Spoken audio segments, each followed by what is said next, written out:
70대 김영도는 산악회에서 만난 50대 여성 장은주에게 마음을 열었다. 퇴직 후 홀로 지내던 그에게 그녀는 오랜 외로움 끝에 찾아온 따뜻한 봄날 같았다. 함께 오른 산길, 나눈 차 한 잔, 그녀가 건네는 다정한 말 한마디 한마디가 영도의 허전한 가슴을 채워갔다. 그는 조심스럽게 그러나 확실하게 그녀를 믿기 시작했다. 하지만 어느 날 그의 통장 잔액 10억이 흔적도 없이 사라졌다. 남은 건 연락이 끊긴 그녀의 빈 번호와 텅 빈 집, 그리고 허탈한 노년의 일상뿐이었다. 주변에서는 나이 들면 다 그렇게 당한다며 동정 어린 시선을 보냈다. 하지만 영도는 무너지지 않았다.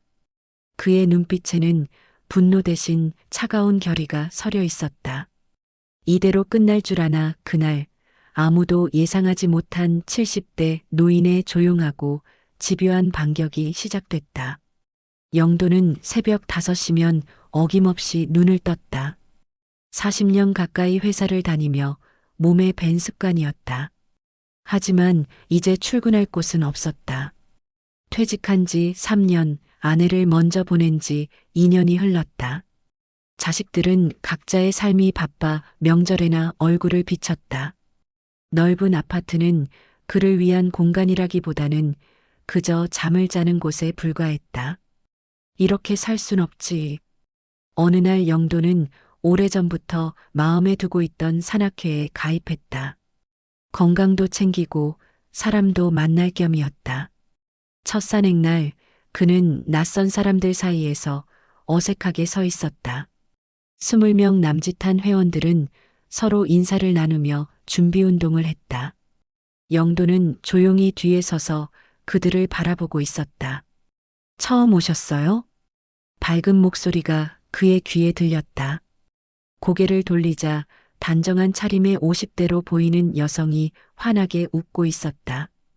그녀는 장은주라고 자신을 소개했다. 네, 오늘 처음입니다. 저도 작년에 들어왔어요. 처음엔 다들 낯설죠. 제가 옆에서 도와드릴게요.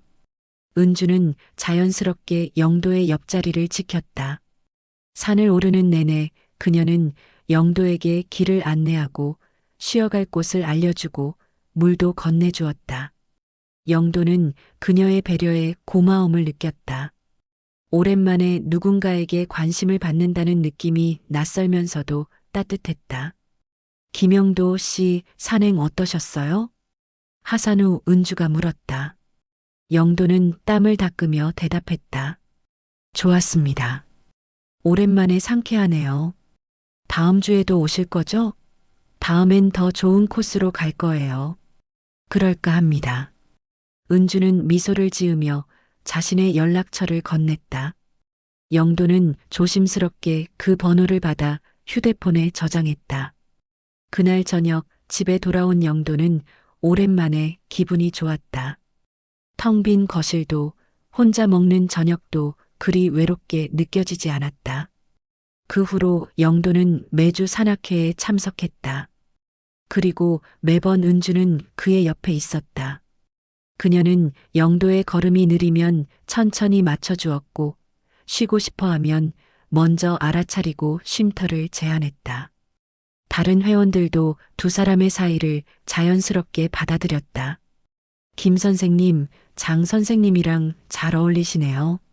한 회원이 농담처럼 말했다. 영도는 쑥스러운 듯 웃었지만 마음 한편으로는 나쁘지 않은 기분이었다. 은주 역시 밝게 웃으며 김 선생님이 너무 좋은 분이세요라고 답했다. 어느 날 산행이 끝난 후 은주가 조심스럽게 제안했다. 김 선생님, 오늘 시간 괜찮으시면 차라도 한잔 하실래요? 영도는 잠깐 망설였지만 고개를 끄덕였다. 두 사람은 산 입구 근처 카페에 앉았다. 창밖으로 보이는 산은 오후 햇살을 받아 부드러운 초록빛으로 빛났다. 김 선생님은 가족이 어떻게 되세요? 은주가 조심스럽게 물었다. 영도는 잠시 침묵했다가 천천히 입을 열었다. 아내는 2년 전에 떠났습니다. 자식들은 각자 바빠서 자주 못 봅니다. 많이 외로우셨겠어요. 은주의 목소리에는 진심 어린 위로가 담겨 있었다. 영도는 고개를 끄덕였다. 그렇습니다. 그래서 산에 오르기 시작했죠. 저도 비슷해요. 남편이랑 이혼하고 혼자 살아요. 애들도 다 컸고 그래서 산악회에 들어온 거예요. 두 사람은 서로의 외로움을 나누었다. 대화는 자연스럽게 이어졌고 시간은 빠르게 흘렀다. 카페를 나설 때쯤 영도는 오랜만에 마음이 가벼워진 것을 느꼈다. 오늘 좋은 시간이었습니다. 영도가 말했다. 은주는 환하게 웃으며 대답했다. 저도요. 다음에 또 이렇게 차 마셔요. 그날 이후로 두 사람은 산행이 끝난 후에도 자주 만났다. 카페에서 차를 마시거나 식사를 함께 하거나 산책을 하며 이야기를 나누었다. 영도의 일상에는 오랜만에 설렘이 찾아왔다. 아침에 눈을 뜨면 은주의 메시지가 와 있었고 그녀와의 약속이 있는 날은 옷차림도 신경 쓰게 되었다. 주변 사람들도 두 사람의 사이를 응원했다. 산악회 회원들은 두 분 정말 잘 어울린다며 축복의 말을 건넸다. 영도는 쑥스러워하면서도 그 말들이 싫지 않았다. 은주는 언제나 그의 옆에서 다정한 미소를 지었다. 어느 날 저녁 영도는 혼자 집에서 창밖을 바라보며 생각에 잠겼다. 이게 사랑일까? 나이 들어 다시 누군가를 좋아한다는 것이 어색하면서도 설레었다. 그는 은주와의 시간들을 떠올리며 조용히 미소 지었다. 오랜 외로움 끝에 찾아온 이 따뜻함을 그는 소중히 간직하고 싶었다. 은주는 영도의 일상 깊숙이 들어왔다. 그녀는 그의 취향을 세심하게 파악했고 작은 것 하나까지 신경 썼다. 영도가 커피보다 녹차를 좋아한다는 것을 알고는 좋은 녹차를 선물했고 그가 등산화가 낡았다는 말을 하자 좋은 브랜드를 추천해 주었다. 김 선생님, 이 등산화 어때요? 발목 보호도 잘 되고 편하대요. 은주는 스마트폰을 보여주며 말했다. 영도는 화면을 보며 고개를 끄덕였다. 좋아 보이네요. 한번 사볼까 합니다. 같이 가요. 제가 아는 매장이 있어요. 거기 사장님이 친절하셔서 잘 골라주실 거예요. 두 사람은 함께 등산용품점에 갔다. 은주는 영도가 여러 켤레를 신어보도록 도왔고 가장 편한 것을 고르도록 도왔다. 영도는 그녀의 세심함에 감동했다. 이렇게 자신을 위해 시간을 내어주는 사람이 있다는 것이 고마웠다. 장 선생님 정말 고맙습니다. 뭐요? 이 정도는 당연하죠. 은주의 미소는 언제나 따뜻했다. 영도는 점점 더 그녀에게 의지하게 되었다. 그녀는 단순히 산행 동반자가 아니라 삶의 조언자가 되어갔다. 어느 날 은주는 영도의 집을 방문했다. 영도가 감기에 걸렸다는 소식을 듣고 죽을 끓여 가져온 것이었다. 이렇게까지 하실 필요는 없는데. 영도가 미안해하며 말했다. 은주는 고개를 저으며 대답했다. 선생님이 아프신데 당연히 챙겨야죠. 이 죽 드시고 푹 쉬세요. 은주는 영도의 집을 둘러보며 이것저것 챙겼다. 냉장고에 음식이 별로 없다며 장을 봐와야겠다고 말했고 빨래가 쌓여 있다며 걱정했다. 영도는 그녀의 모습을 보며 가슴이 뭉클했다. 아내가 떠난 후 이렇게 자신을 챙겨주는 사람은 처음이었다. 장 선생님 정말 감사합니다. 선생님, 저 말씀 드려도 될까요? 은주가 조심스럽게 말했다. 영도는 고개를 끄덕였다. 저 선생님을 정말 좋은 분이라고 생각해요. 앞으로도 계속 옆에서 도와드리고 싶어요. 그 말에 영도의 눈시울이 붉어졌다. 그는 고개를 돌려 창밖을 바라보며 감정을 추스렸다. 저도 장 선생님이 있어서 참 다행입니다. 그날 이후 두 사람의 관계는 더욱 깊어졌다. 은주는 영도의 일상에 자연스럽게 자리 잡았다. 함께 장을 보러 가고 공원을 산책하고 때로는 영화도 보러 갔다. 영도는 오랜만에 삶의 활력을 되찾았다. 어느 날 저녁 두 사람은 한강변을 걷고 있었다. 석양이 강물 위에 황금빛으로 부서졌다. 은주가 조용히 말했다. 김 선생님, 저한테 힘든 이야기 있으면 언제든 말씀하세요. 제가 들어드릴게요. 영도는 잠시 망설이다가 입을 열었다. 그동안 아무에게도 하지 못했던 이야기들이었다. 아내를 잃은 슬픔, 자식들과의 서먹한 관계, 퇴직 후의 허전함, 그리고 미래에 대한 막연한 불안. 은주는 그의 이야기를 끝까지 경청했다. 중간에 끼어들지 않고 공감하는 표정으로 고개를 끄덕이며 들어주었다. 영도가 말을 마치자 은주는 그의 손을 가만히 잡았다. 선생님, 이제 혼자가 아니에요. 앞으로 제가 곁에 있을게요. 그 말에 영도는 깊은 안도감을 느꼈다.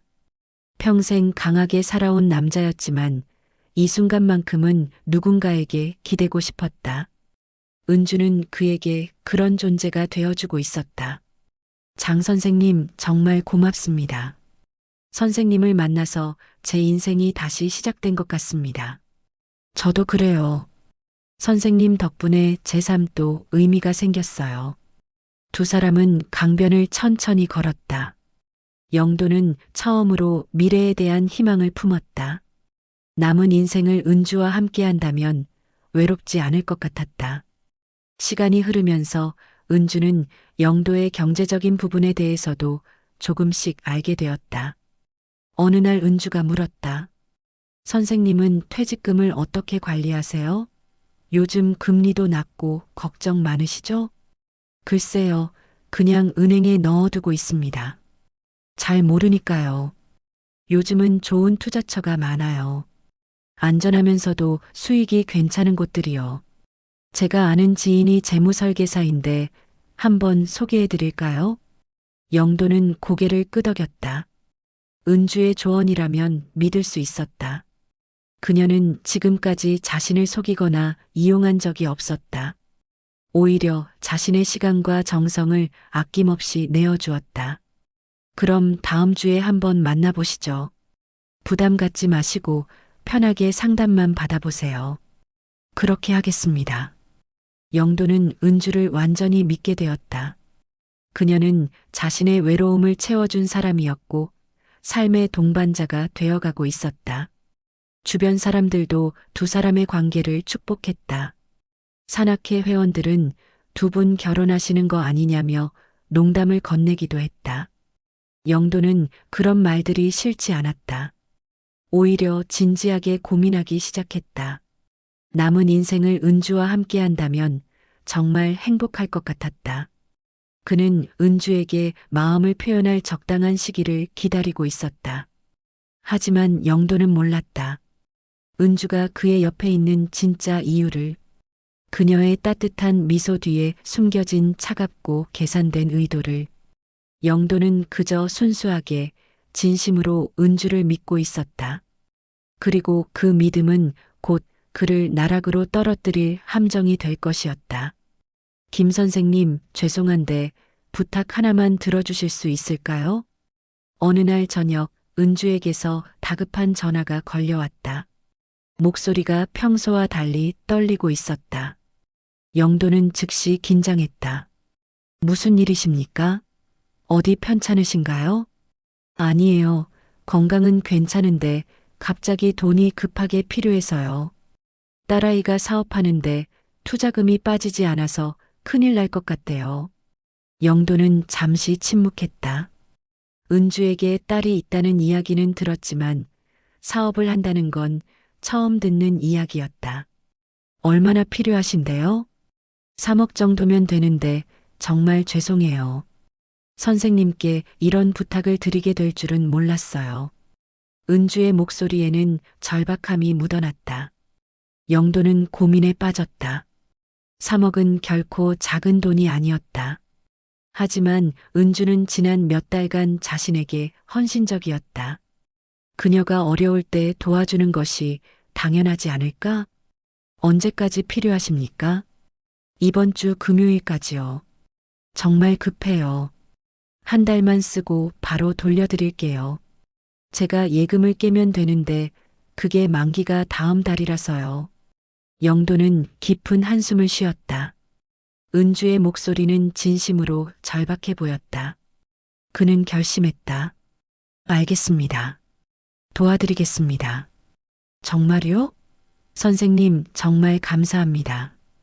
꼭 갚을게요. 약속해요. 은주의 목소리에는 안도와 감사가 섞여 있었다. 영도는 다음날 은행에 가서 3억을 인출했다. 평생 모은 돈의 일부를 내어주는 것이었지만 은주를 위해서라면 기꺼이 할 수 있었다. 두 사람은 카페에서 만났다.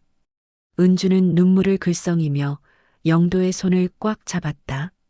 선생님, 정말 어떻게 감사드려야 할지 제가 꼭 갚을게요. 괜찮습니다. 천천히 갚으셔도 됩니다. 은주는 돈을 받아들고 다시 한번 고개를 숙여 인사했다. 그리고 급한 일이 있다며 서둘러 자리를 떴다. 영도는 그녀의 뒷모습을 바라보며 조금 불안한 마음이 들었지만 곧 고개를 저었다. 은주를 믿어야지. 그런데 이상한 일이 시작되었다. 다음 날부터 은주의 연락이 뜸해졌다. 평소 같으면 아침 저녁으로 메시지를 주고받았는데 이제는 하루에 한두 번 짧은 답장만 왔다. 영도는 바쁜가 보다 생각하며 기다렸다. 일주일이 지났다. 은주와의 연락은 거의 끊겼다. 영도가 전화를 걸어도 받지 않았다. 메시지를 보내도 읽었다는 표시만 뜰 뿐 답장은 없었다. 불안감이 커졌다. 장 선생님, 무슨 일 있으신 겁니까? 연락 좀 주세요. 영도는 여러 번 메시지를 보냈다. 하지만 아무 답이 없었다. 그는 산악회에 나가보았다. 혹시 은주를 만날 수 있을까 기대하면서. 하지만 그녀는 나타나지 않았다. 장 선생님 못 보셨어요? 영도가 다른 회원에게 물었다.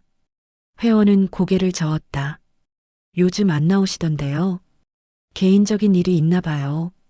영도는 불안감을 떨칠 수 없었다. 그날 저녁 그는 은주의 집을 직접 찾아가기로 결심했다. 예전에 그녀가 알려준 주소를 기억하고 있었다. 주소를 찾아간 영도는 아파트 단지 앞에 섰다. 그런데 이상했다. 경비실에 물어보니 그 호수에는 다른 사람이 살고 있다는 것이었다. 장은주라는 분 아십니까? 글쎄요, 그런 분은 모르는데요. 영도는 당황했다. 주소가 잘못된 걸까? 아니면 자신이 잘못 기억한 걸까? 그는 다시 은주에게 전화를 걸었다. 하지만 이번에는 전화가 아예 꺼져 있었다. 이게 무슨 일이지? 영도는 불길한 예감에 휩싸였다. 그는 급히 은행으로 향했다. 혹시나 하는 마음에 자신의 계좌를 확인해야 할 것 같았다. 은행 직원이 그의 통장 잔액을 확인해 주었다. 영도의 얼굴이 창백하게 변했다. 잔액이 얼마죠? 52만 원입니다, 고객님. 뭐라고요? 그럴 리가 없는데. 영도는 황급히 거래 내역을 확인했다. 지난 2주 동안 여러 차례에 걸쳐 돈이 빠져나간 것이 보였다. 3억뿐만 아니라 그의 계좌에 있던 나머지 돈까지 모두 인출된 것이었다. 총 10억이 넘는 금액이었다. 이게 어떻게 된 겁니까? 영도의 목소리가 떨렸다. 은행 직원이 조심스럽게 말했다. 고객님의 공인인증서로 이체된 거래입니다. 혹시 고객님이 직접 하신 게 아니신가요? 영도는 주저앉을 것 같았다. 공인인증서? 그는 그런 것을 사용한 적이 없었다. 아니, 어쩌면 은주가 재무설계사를 소개해 주겠다며 자신의 휴대폰을 잠깐 빌려간 적이 있었다. 그때 뭔가 설치했을지도 몰랐다. 영도는 곧바로 경찰서로 향했다. 담당 형사에게 상황을 설명했다. 형사는 안타까운 표정으로 고개를 끄덕였다. 최근 이런 사기 사건이 많습니다. 특히 나이 드신 분들이 타깃이 되는 경우가 많아요. 그럼 돈을 찾을 수 있습니까? 최선을 다하겠습니다만 솔직히 말씀드리면 쉽지 않습니다. 범인이 이미 돈을 빼돌렸을 가능성이 높거든요. 영도는 허탈한 표정으로 경찰서를 나왔다. 밤거리를 걸으며 그는 멍하니 앞을 바라보았다. 평생 모은 돈이 하루아침에 사라졌다. 은주에 대한 믿음도 사랑도 모든 것이 거짓이었다. 집에 돌아온 영도는 소파에 앉아 고개를 떨어뜨렸다. 주변 사람들의 말이 머릿속을 맴돌았다. 나이 드신 분들이 제일 쉽게 속는다는 그 말이 자신이 바보처럼 느껴졌다. 70평생을 살면서 이렇게 어리석은 실수를 했다니. 그날 밤 영도는 잠들 수 없었다. 천장을 바라보며 지난 몇 달을 떠올렸다. 은주의 밝은 미소, 따뜻한 손길, 다정한 말들. 그 모든 것이 계획된 연기였던 걸까? 그는 속은 것보다 배신당한 것이 더 아팠다. 진심으로 사랑했기에 그 상처는 더 깊었다. 영도는 며칠간 집 밖을 나가지 않았다. 전화도 받지 않고 아무도 만나지 않았다.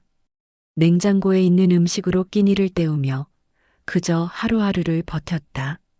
거울을 보니 수염이 덥수룩하게 자랐고 눈에는 생기가 없었다. 아들에게서 전화가 왔다. 아버지, 요즘 왜 연락이 안 돼요? 무슨 일 있으세요?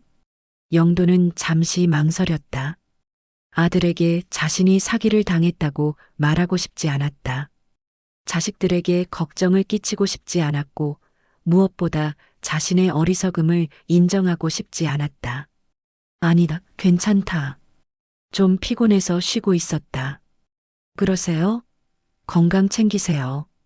다음 주말에 갈게요. 전화를 끄는 영도는 깊은 한숨을 쉬었다. 아들이 오기 전에 정신을 차려야 했다. 이렇게 무너져 있을 수만은 없었다. 그는 다시 경찰서를 찾아갔다.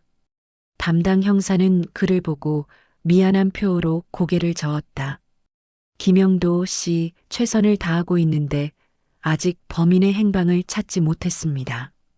장은주라는 이름도 가명일 가능성이 높고요. 그럼 제 돈은 돌려받을 수 없다는 겁니까? 지금으로선 어렵습니다. 범인을 잡더라도 이미 돈을 빼돌렸을 가능성이 높아요. 영도는 무거운 발걸음으로 경찰서를 나왔다. 거리를 걷다가 문득 산악회 회원들이 생각났다. 혹시 그들이 은주에 대해 뭔가 알고 있지 않을까? 그는 산악회의 회장에게 연락했다. 회장은 영도의 이야기를 듣고 깊이 한숨을 쉬었다. 김 선생님, 그런 일이 있었군요. 정말 안타깝습니다. 장 선생님에 대해 아는 건 별로 없는데 작년에 갑자기 나타나셨거든요. 혹시 다른 회원들 중에 장은주와 가까웠던 사람 없습니까? 글쎄요, 다들 그분과 깊은 이야기를 나눈 적은 없는 것 같은데요. 항상 밝게 웃으시고 친절하셨지만 개인적인 이야기는 별로 하지 않으셨어요. 영도는 실망했지만 포기하지 않았다. 그는 산악회 회원들을 한 명씩 만나기 시작했다. 작은 단서라도 찾기 위해서였다. 한 회원이 기억을 더듬으며 말했다. 그러고 보니 장 선생님이 부동산에 자주 간다는 말을 하신 적이 있어요. 투자 때문이라고 하셨던 것 같은데 어느 부동산입니까? 정확히는 모르겠는데 역 근처라고 하셨던 것 같아요. 영도는 메모를 했다. 작은 단서였지만 아무것도 없는 것보다는 나았다. 그는 역 근처의 부동산을 하나씩 찾아다니기 시작했다. 며칠간의 수소문 끝에 한 부동산 중개소에서 실마리를 찾았다. 사장이 은주의 사진을 보고 고개를 끄덕였다. 아, 이분 알아요. 몇 번 오셨었는데 이름은 잘 기억 안 나네요. 무슨 일로 오셨습니까? 매물 알아보러 오셨죠. 근처 오피스텔이랑 상가 투자에 관심이 많으셨어요. 근데 왜 그러세요? 이 사람을 찾고 있습니다. 혹시 연락처나 주소 아십니까? 사장은 난처한 표정을 지었다. 개인정보라서 함부로 드릴 순 없는데 무슨 일이신지 여쭤봐도 될까요? 영도는 자신이 당한 일을 간단히 설명했다. 사장은 안타까운 표정으로 고개를 저었다. 에휴, 요즘 그런 사기꾼이 많다더니 제가 알기로는 그분이 마지막에 관심 가지셨던 곳이 근처 오피스텔이었어요. 혹시 거기에 계실지도 모르겠네요. 사장은 조심스럽게 오피스텔의 위치를 알려주었다. 영도는 감사 인사를 하고 그곳으로 향했다. 오피스텔에 도착한 영도는 경비원에게 은주의 사진을 보여주었다. 이 사람 본 적 있습니까?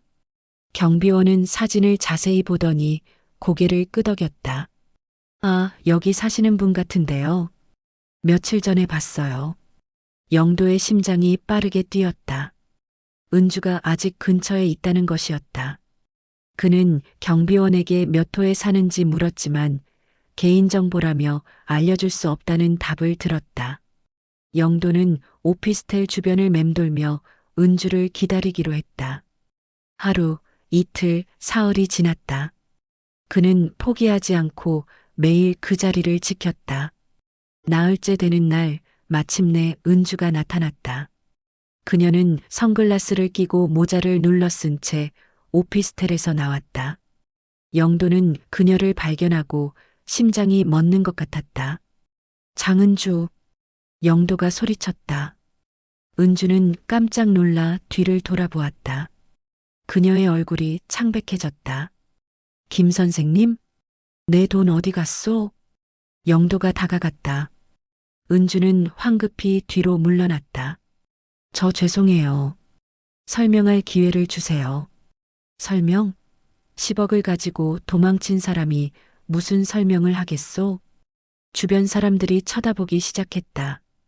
은주는 당황한 표정으로 주위를 둘러보더니 영도의 팔을 잡아 끌었다. 여기서 말하지 말아요. 제 집으로 가요.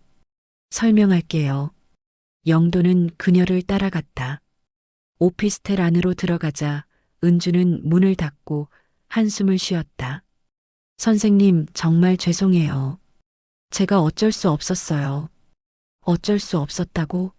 사람을 속이고 돈을 훔치는 게 어쩔 수 없는 일이요? 은주는 고개를 숙였다. 잠시 침묵이 흘렀다. 영도는 차가운 목소리로 말했다. 내 돈을 돌려주시오. 그게 이미 다 썼어요. 뭐라고? 빚을 갚는 데 썼어요. 제가 카드빚이 많았고 사채도 있었어요. 선생님 돈으로 다 갚았어요. 영도는 허탈했다. 돈은 이미 사라진 것이었다. 그는 주먹을 불끈 쥐었다가 풀었다. 경찰에 신고했소. 곧 체포될 것이오. 그러세요. 저도 각오는 했어요. 은주의 담담한 대답에 영도는 더 화가 났다. 그녀는 죄책감도 없는 것처럼 보였다.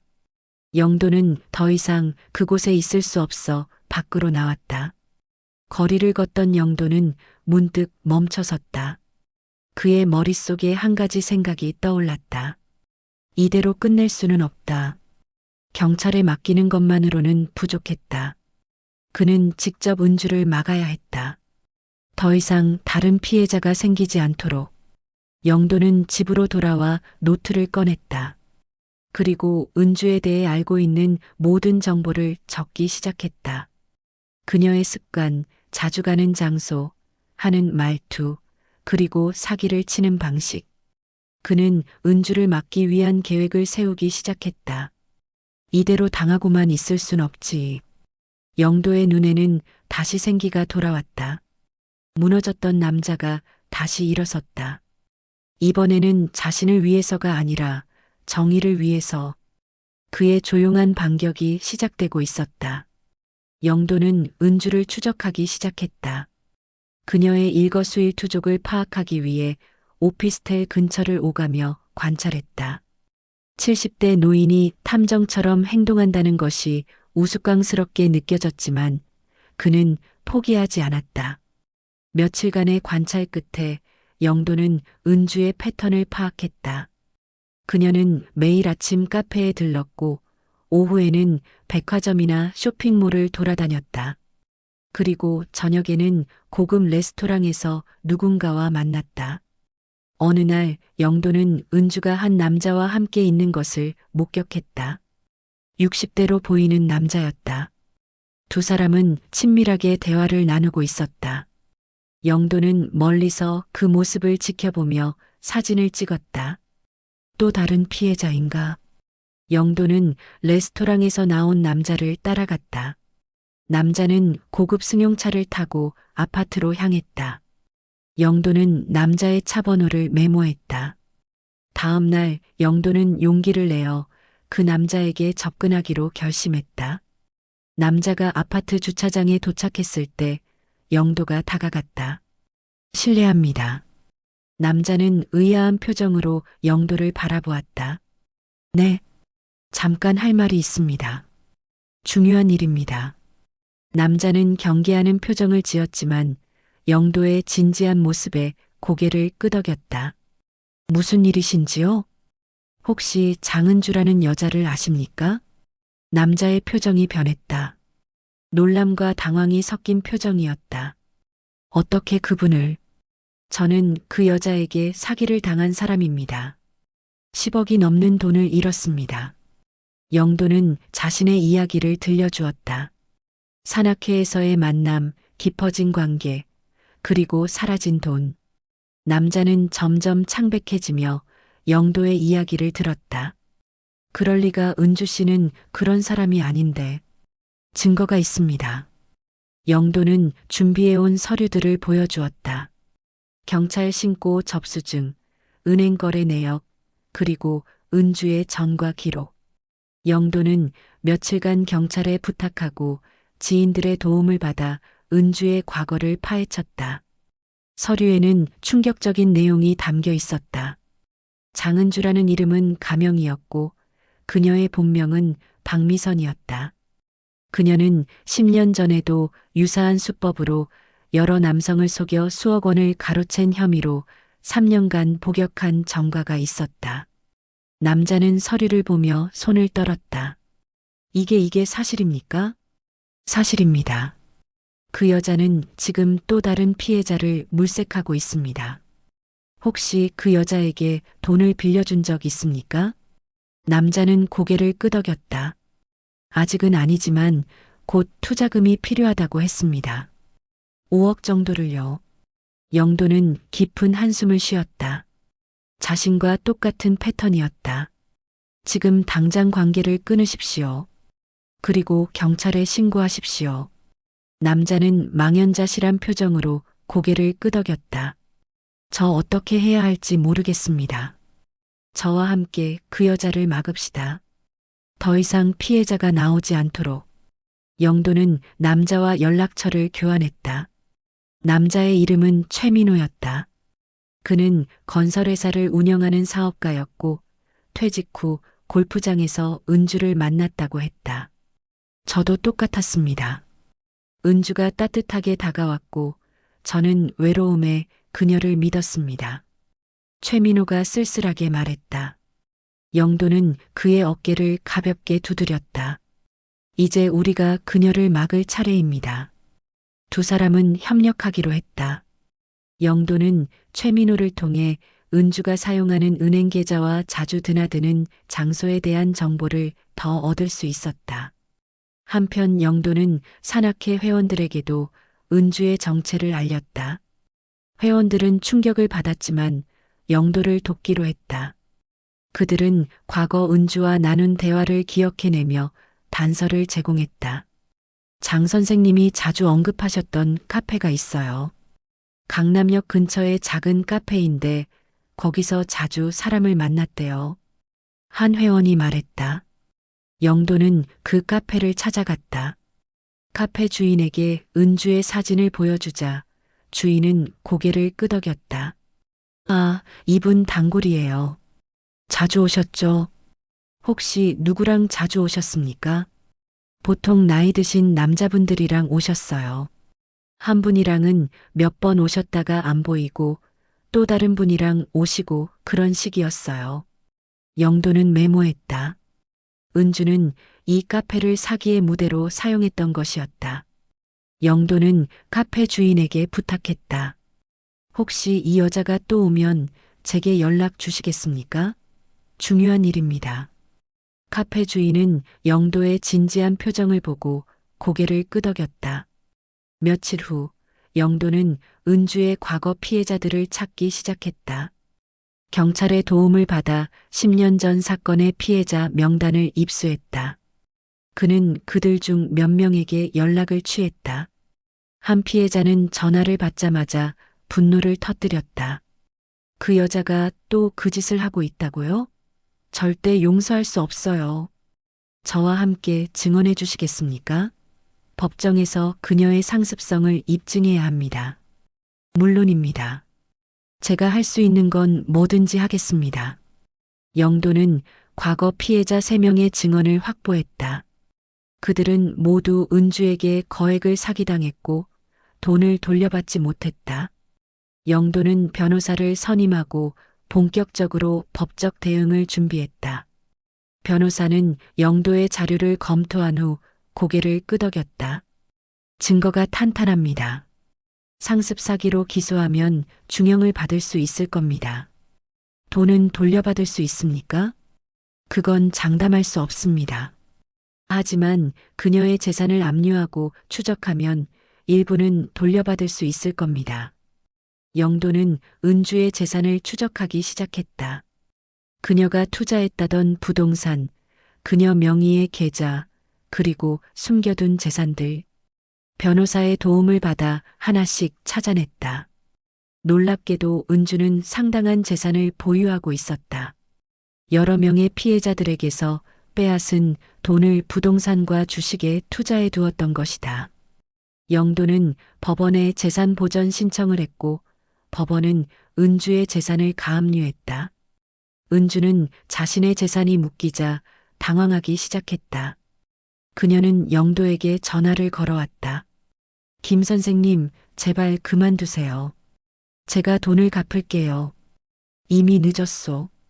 당신은 법의 심판을 받아야 합니다. 제발요, 제가 잘못했어요. 한 번만 용서해 주세요. 영도는 전화를 끊었다. 그녀의 애원은 더 이상 그의 마음을 움직이지 못했다. 그는 자신뿐만 아니라 과거와 미래의 피해자들을 위해 싸우고 있었다.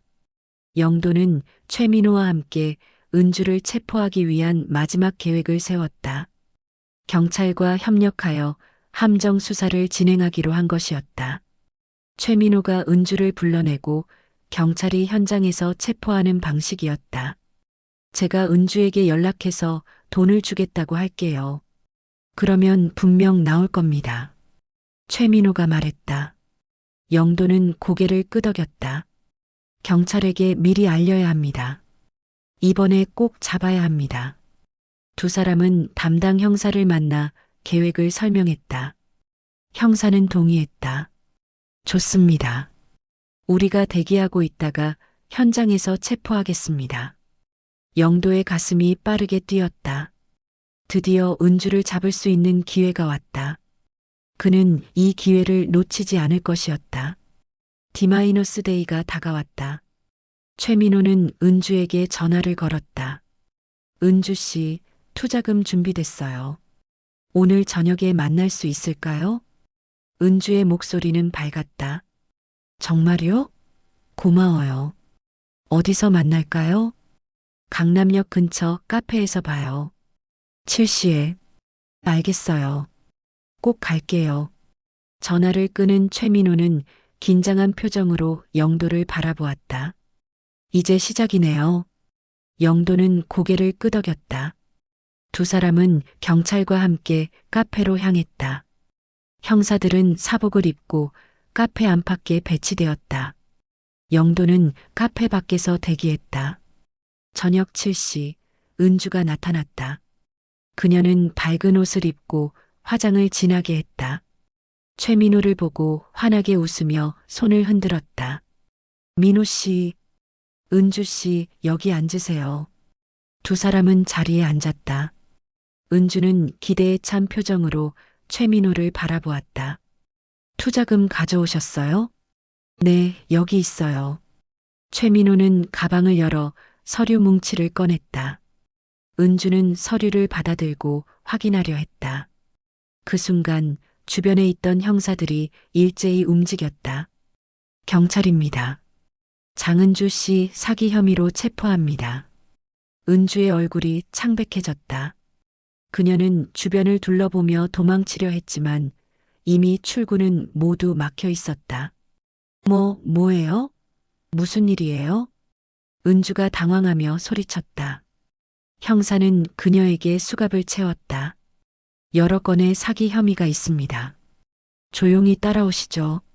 그때 카페 밖에서 영도가 들어왔다.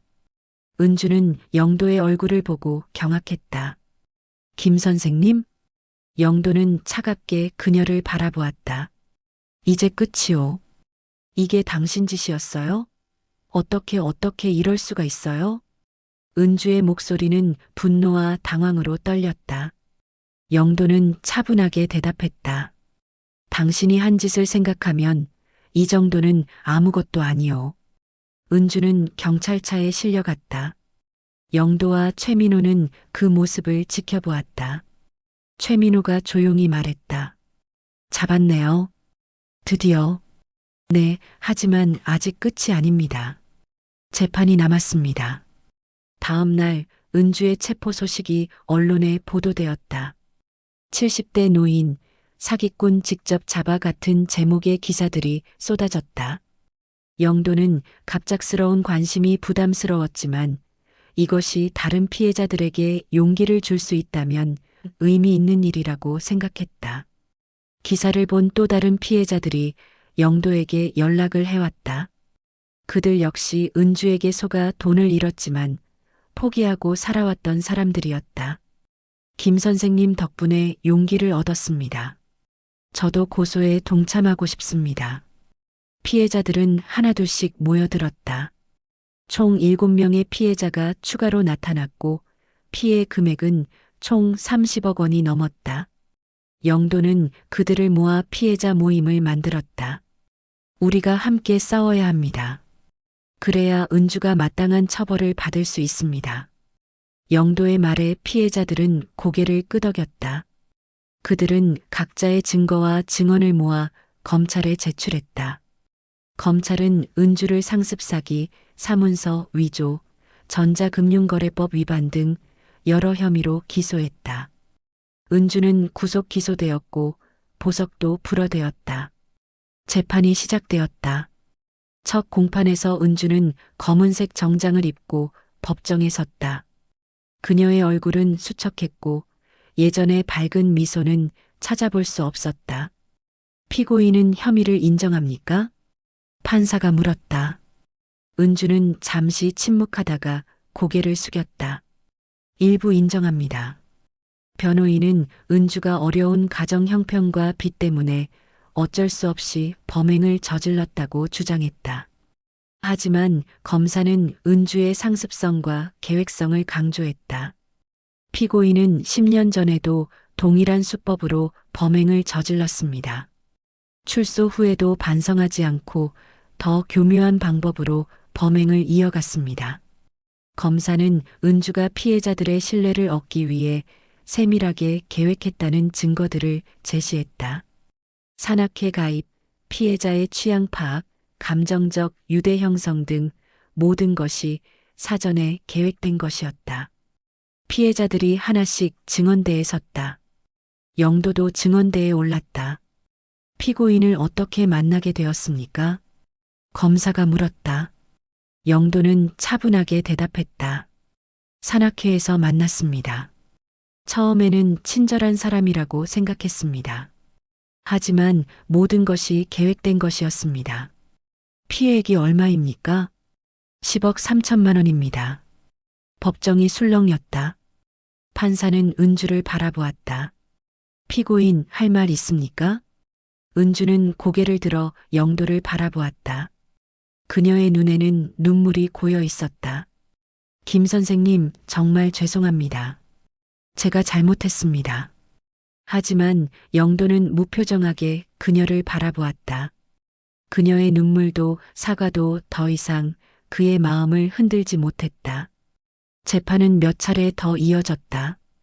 과거 피해자들의 증언, 은주의 재산 형성 과정, 그리고 범행 수법의 치밀함이 모두 밝혀졌다. 마지막 공판에서 검사는 징역 12년을 구형했다. 피고인은 전과가 있음에도 불구하고 동일한 범행을 반복했습니다. 피해자들은 대부분 노인들로 그들의 노후 자금을 빼앗았습니다. 이는 매우 악질적인 범죄입니다. 변호인은 최후 진술에서 선처를 호소했다. 피고인도 피해자입니다. 가난과 빚이 그녀를 범죄로 내몰았습니다. 반성하고 있으니 관용을 베풀어 주십시오. 판사는 심리를 마치고 선고일을 잡았다. 2주 후 선고 공판이 열렸다. 법정은 피해자들과 언론으로 가득 찼다. 영도도 자리에 앉아 판사를 바라보았다. 피고인 박미선에 대한 선고를 내리겠습니다. 판사는 서류를 보며 차분하게 말했다. 피고인은 노인들의 외로움을 이용해 치밀하게 계획된 사기를 저질렀습니다. 전과가 있음에도 반성하지 않고 범행을 반복했으며 피해자가 다수이고 피해액도 막대합니다. 법정이 숨을 죽였다. 피고인에게 징역 10년을 선고합니다. 추징금 30억 원을 납부하도록 합니다. 은주는 그 자리에 무너져 내렸다. 영도는 조용히 한숨을 내쉬었다. 정의가 승리한 순간이었다. 법정을 나서는 영도에게 기자들이 몰려들었다. 소감이 어떠십니까? 힘든 싸움이었지만 끝까지 포기하지 않아서 다행입니다. 다른 피해자들에게 하고 싶은 말씀은? 영도는 카메라를 향해 말했다. 포기하지 마십시오. 나이가 많다고 힘이 없다고 포기할 필요 없습니다. 끝까지 싸우면 정의는 승리합니다. 그날 저녁 영도는 피해자들과 함께 소박한 식사 자리를 가졌다. 그들은 서로를 격려하고 위로했다. 김 선생님 덕분에 우리가 용기를 얻었습니다. 아닙니다. 우리가 함께 싸웠기에 이길 수 있었습니다. 최민호가 술잔을 들었다. 김 선생님께 건배합시다. 우리의 영웅에게. 모두가 잔을 들었다. 영도는 쑥스러운 듯 웃으며 고개를 끄덕였다. 재판이 끝난 후 법원은 은주의 재산을 압류하고 피해자들에게 배분했다. 영도는 10억 중 7억을 돌려받았다. 나머지 3억은 이미 소비된 것으로 회수가 불가능했다. 하지만 영도는 만족했다. 돈보다 중요한 것을 얻었기 때문이었다. 나는 포기하지 않았다. 끝까지 싸웠다. 그것이 영도에게 가장 큰 승리였다. 그는 자신이 나약한 피해자로 남지 않고 정의를 위해 싸운 사람으로 기억될 것이었다. 며칠 후 영도는 변호사 사무실을 찾았다. 돌려받은 돈 중 일부를 사기 피해 예방 캠페인에 기부하기 위해서였다. 노인들이 사기를 당하지 않도록 교육하는 데 써주십시오. 변호사는 감동한 표정으로 고개를 끄덕였다. 훌륭한 결정입니다. 김 선생님의 이야기가 많은 사람들에게 도움이 될 겁니다. 영도는 또한 자신의 경험을 책으로 쓰기로 결심했다. 다른 노인들이 같은 피해를 당하지 않도록, 그리고 피해를 당했을 때 어떻게 대처해야 하는지 알려주기 위해서였다. 제목은 포기하지 않은 남자로 하면 어떨까요? 출판사 관계자가 제안했다. 영도는 미소 지으며 고개를 끄덕였다. 좋습니다. 은주가 수감된 후 영도는 평화를 되찾았다. 하지만 완전한 끝은 아니었다. 은주의 공범 혐의를 받는 사람들이 있었기 때문이었다. 경찰 조사 결과 은주는 혼자서 범행을 저지른 것이 아니었다. 그녀에게는 조력자들이 있었다. 가짜 신분증을 만들어주는 사람, 돈을 세탁해주는 사람, 그리고 피해자 정보를 빼내는 해커까지. 검찰은 은주의 진술을 바탕으로 공범들을 추적했다. 영도도 수사에 협력했다. 그는 은주가 자주 만났던 사람들의 정보를 제공했고, 경찰은 그 정보를 바탕으로 공범 3명을 추가로 검거했다. 첫 번째 공범은 이동훈이라는 30대 남성이었다. 그는 IT 업체에 다니며 해킹 기술을 이용해 피해자들의 개인정보를 빼냈다. 은주는 그 정보를 바탕으로 피해자를 물색했다. 두 번째 공범은 김수진이라는 40대 여성이었다. 그녀는 위조 문서 제작자로 은주에게 가짜 신분증과 서류를 만들어 주었다. 세 번째 공범은 박철수라는 50대 남성이었다. 그는 대포 통장을 만들고 돈을 세탁하는 역할을 했다. 이들은 모두 구속 기소되었고 재판에서 각각 3년에서 5년의 징역형을 선고받았다. 영도는 재판을 방청하며 복잡한 감정을 느꼈다. 은주 혼자만의 범죄가 아니라 조직적인 범죄였다는 사실에 다시 한번 분노했다. 이런 조직이 또 있을까요? 영도가 담당 형사에게 물었다. 형사는 무거운 표정으로 고개를 끄덕였다.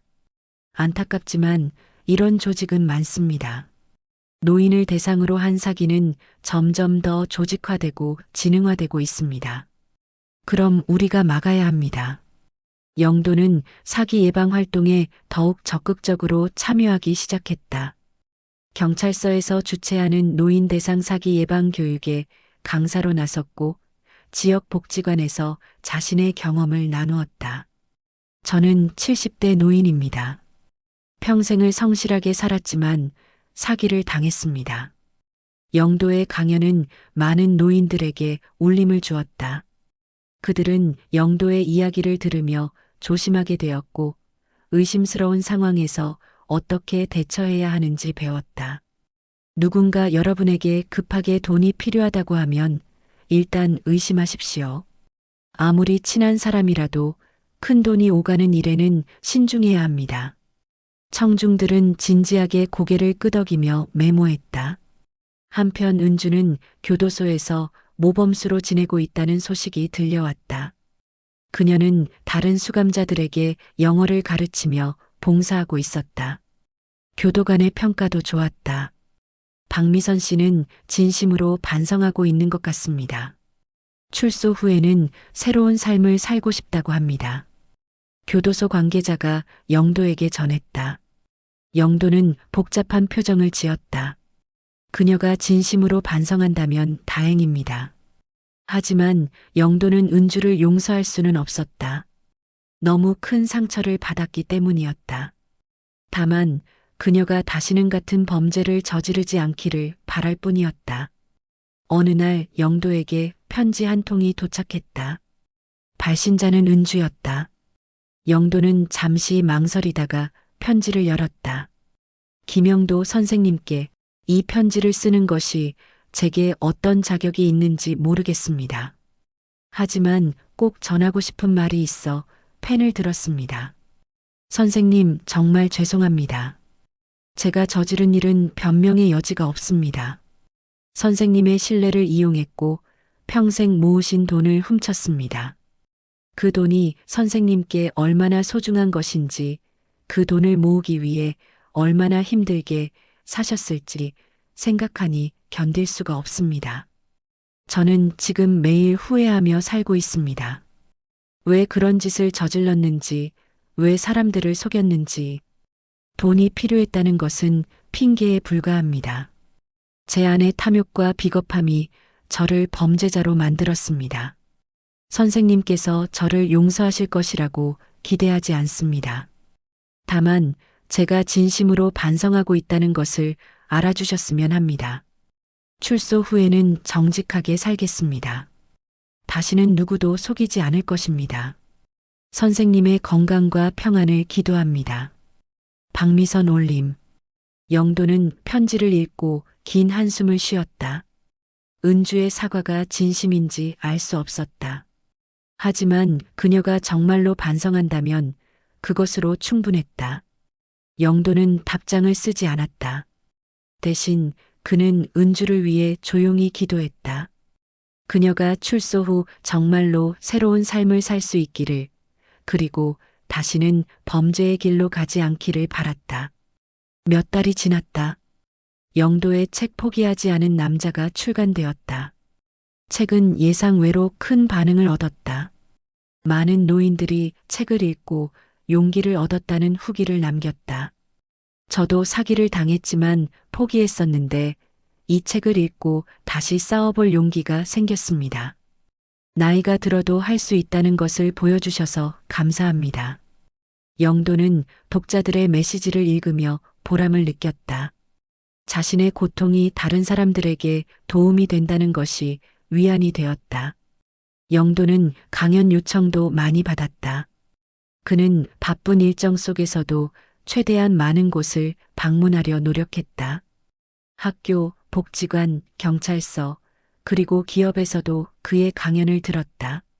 사기를 당하지 않는 것도 중요하지만 당했을 때 포기하지 않는 것이 더 중요합니다. 영도의 메시지는 명확했다. 나이가 많아도 힘이 없어도 끝까지 싸우면 이길 수 있다는 것. 어느 날 한 젊은 남성이 영도를 찾아왔다. 선생님, 저는 기자입니다. 선생님의 이야기를 다큐멘터리로 만들고 싶습니다. 다큐멘터리요? 네, 선생님의 투쟁 과정을 영상으로 담아 더 많은 사람들에게 알리고 싶습니다. 영도는 잠시 고민하다가 고개를 끄덕였다. 제 이야기가 도움이 된다면 기꺼이 협조하겠습니다. 다큐멘터리 제작이 시작되었다. 영도는 카메라 앞에서 자신의 이야기를 솔직하게 들려주었다. 은주와의 만남, 사기를 당한 순간, 그리고 반격의 과정까지. 촬영 중에 영도는 감정이 북받쳐 올라 말을 잇지 못한 적도 있었다. 하지만 그는 끝까지 이야기를 완성했다. 다큐멘터리는 6개월 후 방영되었다. 70대의 반격이라는 제목의 다큐는 큰 화제를 모았다.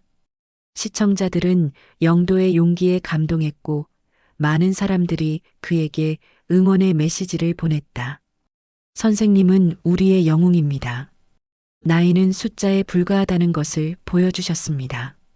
영도는 이 모든 관심이 부담스러웠지만 동시에 뿌듯했다. 자신의 경험이 사회를 조금이나마 변화시키고 있다는 것을 느꼈다. 정부에서도 영도의 활동에 주목했다. 영도는 노인 사기 예방 정책 자문위원으로 위촉되었다. 그는 정부 관계자들에게 현장의 목소리를 전달했다. 노인들은 사기를 당해도 신고하지 않는 경우가 많습니다. 부끄럽고 자식들에게 알리고 싶지 않기 때문입니다. 이런 심리를 악용하는 사기꾼들이 많습니다. 어떻게 해결해야 할까요? 신고를 쉽게 만들어야 합니다. 그리고 피해자가 부끄러워하지 않도록 사회적 인식을 바꿔야 합니다. 영도의 제안은 정책에 반영되었다. 노인 사기 신고 센터가 확대되었고 피해자 보호 프로그램도 강화되었다. 영도는 70대 노인에서 사회운동가로 변모하고 있었다. 그는 자신의 남은 인생을 의미 있게 사용하고 있다는 자부심을 느꼈다. 2년이 흘렀다. 은주 사건은 이제 영도의 과거가 되었다. 그는 여전히 사기 예방 활동을 하고 있었지만 이제는 자신의 일상도 소중히 여기게 되었다. 영도는 다시 산에 오르기 시작했다. 이번에는 새로운 산악회가 아니라 혼자서. 그는 혼자만의 시간이 필요했다. 지난 몇 년간의 소용돌이에서 벗어나 자신을 돌아볼 시간이. 어느 가을날 아침 영도는 등산화 끈을 묶으며 창밖을 바라보았다. 하늘은 맑고 높았다. 완벽한 산행 날씨였다. 그는 익숙한 산길을 걸었다. 은주와 처음 만났던 그 산이었다. 처음에는 이 산을 다시 오는 것이 두려웠다. 아픈 기억이 떠오를까봐. 하지만 이제는 괜찮았다. 그 기억도 자신의 일부라고 받아들일 수 있게 되었다. 산길을 오르며 영도는 생각에 잠겼다. 나는 무엇을 얻었고 무엇을 잃었나? 10억 중 3억을 잃었다. 결코 작은 금액이 아니었다. 하지만 그는 더 큰 것을 얻었다. 자신의 힘을 발견했고 포기하지 않는 법을 배웠다. 그리고 자신의 경험이 다른 사람들에게 도움이 될 수 있다는 것을 알게 되었다. 정상에 도착한 영도는 깊게 숨을 들이마셨다. 가을 산의 공기는 맑고 상쾌했다. 그는 벤치에 앉아 아래를 내려다보았다. 도시의 풍경이 한눈에 들어왔다. 그래, 혼자여도 괜찮지. 영도는 혼잣말을 했다. 은주를 만나기 전 그는 외로움을 견디지 못했다. 누군가가 옆에 있어야만 안심할 수 있었다. 하지만 이제는 달랐다. 혼자 있는 시간을 즐길 수 있게 되었다. 그는 배낭에서 보온병을 꺼내 따뜻한 차를 마셨다. 은주가 선물했던 녹차가 아니라 자신이 좋아하는 둥글레차였다. 작은 변화였지만 영도에게는 큰 의미가 있었다. 이제 그는 다른 사람의 취향이 아니라 자신의 취향을 따르고 있었다. 휴대폰이 울렸다. 아들에게서 온 메시지였다. 아버지, 이번 주말에 가족들 다 모여서 식사해요. 아버지 좋아하시는 한정식집 예약했어요. 영도는 미소 지으며 답장을 보냈다. 그래, 알겠다. 고맙다. 자식들과의 관계도 좋아졌다. 은주 사건 이후 아들과 딸은 영도를 더 자주 찾아왔다. 처음에는 걱정 때문이었지만 이제는 진심으로 시간을 함께 보내고 싶어 했다. 영도도 자식들에게 마음을 더 열게 되었다. 산을 내려오는 길, 영도는 한 노부부를 만났다. 그들은 손을 잡고 천천히 산길을 걷고 있었다. 안녕하세요. 영도가 인사하자 노부부도 환하게 웃으며 인사를 받았다. 혼자 오셨어요? 노부인이 물었다. 영도는 고개를 끄덕였다. 네, 혼자 오는 것도 나쁘지 않습니다. 맞아요. 가끔은 혼자만의 시간도 필요하죠. 노부부는 미소를 지으며 지나갔다. 영도는 그들의 뒷모습을 바라보며 생각했다. 저렇게 나이 들어서도 함께할 사람이 있다는 것은 축복이구나. 한때 그는 은주와 저런 모습으로 늙어가기를 꿈꿨다. 하지만 그 꿈은 산산이 부서졌다. 이제 영도는 혼자 늙어가는 것을 받아들였다. 그것도 하나의 삶의 방식이라고 생각하게 되었다. 집으로 돌아온 영도는 샤워를 하고 편안한 옷으로 갈아입었다. 거실에 앉아 창밖을 바라보았다. 석양이 지고 있었다. 그는 서재로 가서 자신이 쓴 책을 꺼내 펼쳤다. 마지막 장에 적힌 글을 다시 읽었다. 나는 70대의 인생 최대의 위기를 겪었다. 사랑하는 사람에게 배신당하고 평생 모은 재산을 잃었다. 하지만 나는 포기하지 않았다. 그리고 이겼다. 이 책을 읽는 당신도 할 수 있다. 나이는 숫자에 불과하다. 중요한 것은 포기하지 않는 마음이다. 영도는 책을 덮고 미소 지었다. 그는 자신의 이야기가 자랑스러웠다. 속았지만 무너지지 않았다. 싸웠고 이겼다. 저녁 식사를 준비하며 영도는 요리에 집중했다. 간단한 된장찌개와 생선구이였지만 정성을 다해 만들었다. 혼자 먹는 밥상이지만 소홀히 하지 않았다. 이것도 자신을 사랑하는 방법이었다. 식사를 마치고 설거지를 하던 중 초인종이 울렸다. 문을 열자 최민호가 서 있었다. 형님, 깜짝 방문이에요. 괜찮으시죠? 그럼 들어와. 최민호는 과일 바구니를 들고 들어왔다. 두 사람은 거실에 앉아 차를 마시며 이야기를 나누었다. 요즘 어떻게 지내십니까? 영도가 물었다. 최민호는 밝게 웃으며 대답했다. 좋습니다. 회사도 잘 되고 있고 가족들과도 시간을 더 보내고 있어요. 은주 사건 이후로 제 삶을 되돌아보게 됐어요. 잘 됐군요. 형님 덕분입니다. 형님이 아니었으면 저도 큰 피해를 입었을 거예요. 최민호는 진심으로 감사하는 표정이었다. 영도는 손을 저으며 말했다. 아닙니다. 우리가 함께 싸웠기에 이긴 겁니다. 형님, 다음 주에 제 회사에서 작은 행사를 하는데 특별 연사로 와주실 수 있으세요? 직원들에게 형님의 이야기를 들려주고 싶습니다. 영도는 잠시 고민하다가 고개를 끄덕였다. 그러지요. 기꺼이 가겠습니다. 최민호는 기쁜 표정으로 고개를 숙여 인사했다. 두 사람은 한참 동안 이런저런 이야기를 나누었다.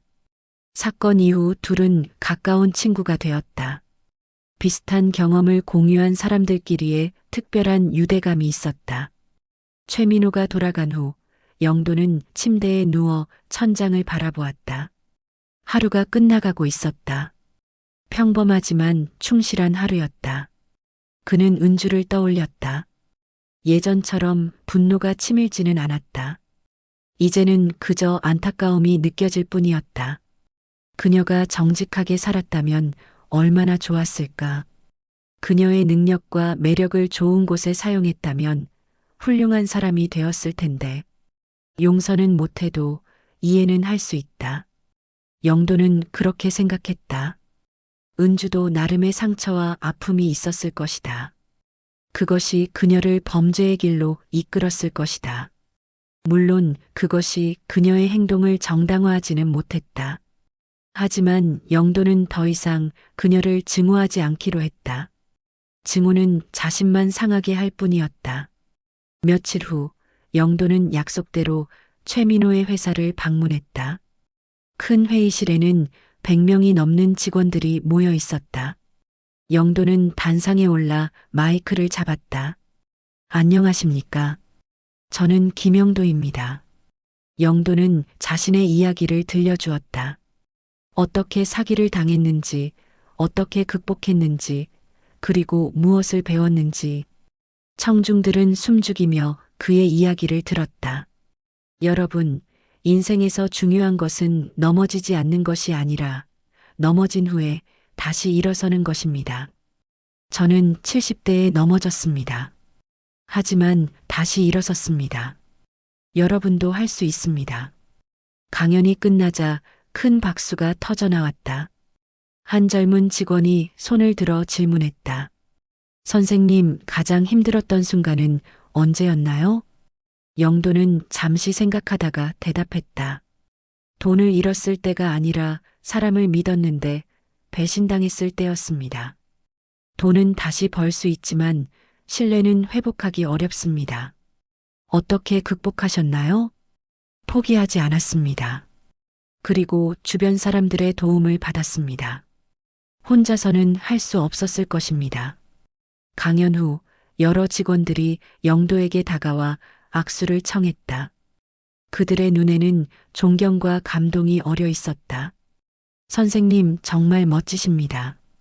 저도 선생님처럼 강한 사람이 되고 싶습니다.